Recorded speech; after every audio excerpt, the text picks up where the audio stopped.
ඉතින් අපි අබුඩාබි නගරයට ඇවිල්ලා ඉන්නේ. යාළුවත් එක්ක මම එයාගේ වාහනෙන් මේ නගරේ පොඩ්ඩක් නිරීක්ෂණය කරන ගමන් බලන ගමන් අපි ඉන්නේ. බොහොම පිරිසිදුවට පොලිතීන් කඩදාසි ප්ලාස්ටික් කිසිවක් නෑ මග දෙපස. හරිම ලස්සනට පිරිසිදුවට තියාගෙන ඉන්න අර සමහර රටවල් වගේ නෙවෙයි. සමහර නගර වගේ නෙමෙයි සමහර රටවල් වල තියෙන.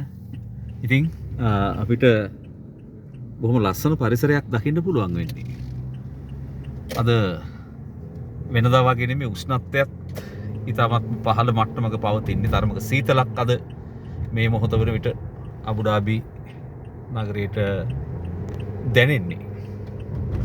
ඉතින් අපි යන ගමන් පොඩ්ඩක් මග දෙපස තියෙන දෑ ඔබට පෙන්වන්නට අදහස් කළා. රට ඉදිගස්සේම බොහොම බහුලව තියෙනවා. කොහොමදත් මේ අබුඩාබි නගරේ වැඩිපුර ගස් කොළන් තියෙනවා, වගා කරලා තියෙනවා. මග දෙපසත් අපිට ඒවා දකින්න පුළුවන්කම තියෙනවා.